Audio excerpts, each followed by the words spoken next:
Lalu pada saat di pesawat, Kwon yang duduk di kelas bisnis mulai kesepian karena yang lain duduk di kelas ekonomi. Sansik yang sedang duduk bersama Sarang yakin sepertinya bosnya sedang mengetesnya untuk belajar menjadi manajer eksekutif. Makanya ia sekarang berperan dalam jabatan tersebut. Lalu tiba-tiba Kwon datang karena menurutnya tiket mereka tertukar dan Sansik seharusnya duduk di kelas bisnis. Seolah menunjukkan jika perkataannya benar, Sansik pun menerima tiket tersebut dan pindah ke kelas bisnis. Padahal maksud Kwon adalah ia bisa berdekatan dengan Sarang. Meskipun tempat duduk di kelas ekonomi tidak bisa dimiringkan, asalkan bersama Sarang, Kwon sudah senang. 그러게 괜히 자리를 바꿔서 굳이 함께하고 싶네. Akhirnya mereka sudah sampai di Thailand, wisata Asia Tenggara yang sangat mereka tunggu-tunggu dan mereka sudah tidak sabar menikmati liburan gratis dari perusahaan mereka. Saat sampai di hotel, mereka menyempatkan untuk foto-foto meskipun menurut Kwon, kolam renangnya terlalu kecil. Lalu, Sansik menunjukkan kamar mereka. Ternyata Sansik hanya menyewa 2 kamar saja. Tentu saja Kwon tidak terima. Ia ingin setiap orang memiliki kamar masing-masing. Atau tidak, hari ini juga mereka kembali ke Korea. Mau tidak mau, Sansik mengikuti atasannya. Saat ia mau memberitahukan yang lainnya, ternyata mereka sedang berenang di dalam kolam dan Sarang sangat menyukainya. Karena Sarang suka, Kwon akhirnya tidak jadi mengganti hotelnya. 진짜 그래도 돼요? 응. 진짜. 네, 다행이네. 닭이 이제 별로 안 온대요.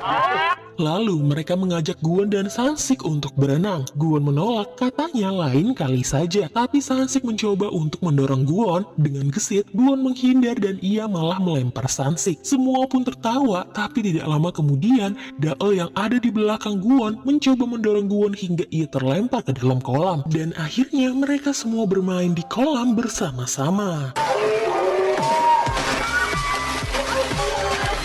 Setelah itu, Pak Yo alias Sansik merencanakan perjalanan kuliner yang menyenangkan dan diam-diam Kwon dan Sarang merencanakan untuk kabur dari grup jika mereka semua sedang lengah. Dan Pak Yo juga memberikan mereka baju seragam agar mereka tidak tersesat di mana baju itu memiliki arti semangat. 팀장님, 우리 이번 여행 컨셉 뭐죠? 으쌰!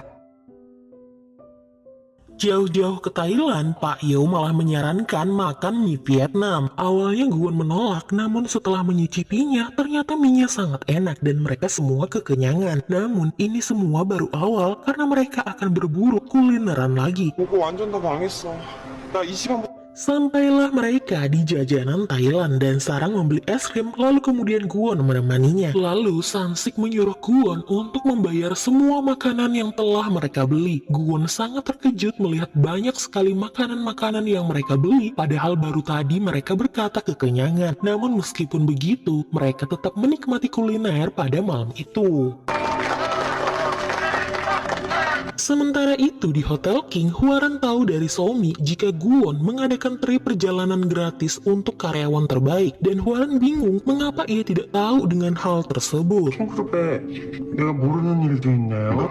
바로 알아보겠습니다. Pada malam harinya saat mereka semua sudah tertidur di dalam hotel, Kwon dan Sarang berusaha untuk keluar kamar dan bertemu. Akhirnya mereka bisa berduaan. Sarang baru sadar apa yang sudah ia lakukan selama ini sampai tidak bisa berlibur dan mengajak neneknya jalan-jalan. Makanya Kwon berinisiatif mengadakan trip ini khusus untuk Sarang dan juga teman-temannya. Sekalian mereka berdua bisa menghabiskan waktu bersama-sama. Dan juga Kwon berjanji selama mereka bersama, Kwon akan membuat hari-hari Sarang penuh dengan kebahagiaan.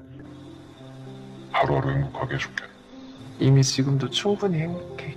Lalu, Kwon mengajak Sarang berduaan di dalam kolam. Kwon sangat merindukan wajah manis Sarang karena seharian ia hanya bisa melihat punggung kekasihnya saja. Mereka lalu bermesraan dan berciuman di dalam kolam.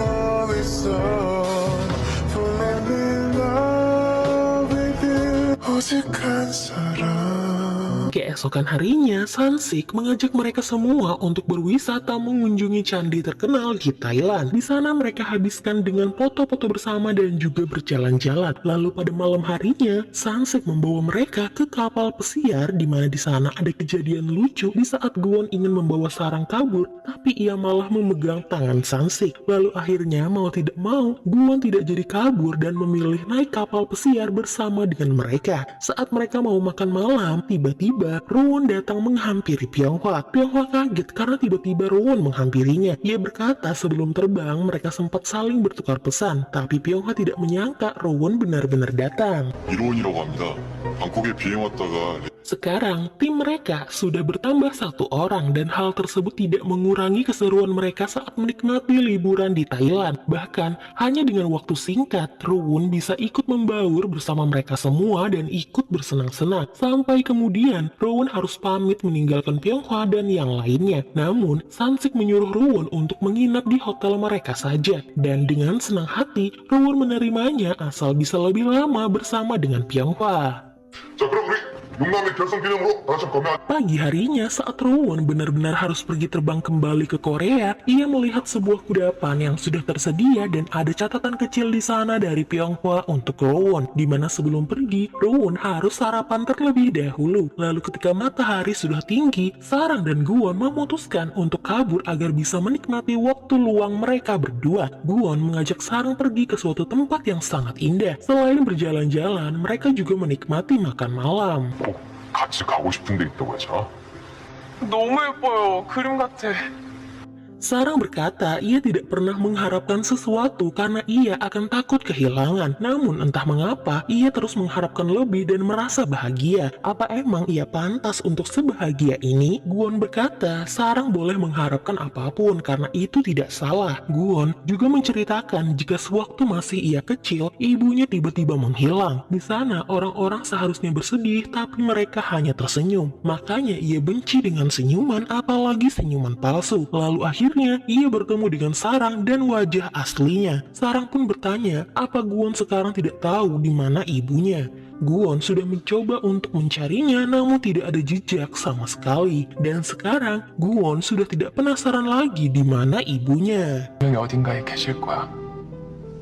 Padahal sebenarnya Guwon masih memikirkan tentang ibunya, apalagi menurutnya ibunya menghilang ada kaitannya dengan kakaknya Hwaran. Sarang hanya bisa mencoba untuk menyemangati kekasihnya itu. Lalu Guwon membawa Sarang ke sebuah tempat dengan baju yang berbeda. Mereka bagaikan king dan queen. Sarang berkata ia berharap kebahagiaan selalu menyertainya. Sementara Guwon, ia sudah tidak berharap apa-apa lagi karena kebahagiaan sudah ada di depan matanya. Dan Guwon bersyukur karena kebahagiaan itu adalah Sarang. Guwon lalu menyatakan perasaan cintanya kepada Sarang. Sarang juga mencintai Guwon. Lalu mereka berciuman di atas gedung tinggi nan indah di Thailand.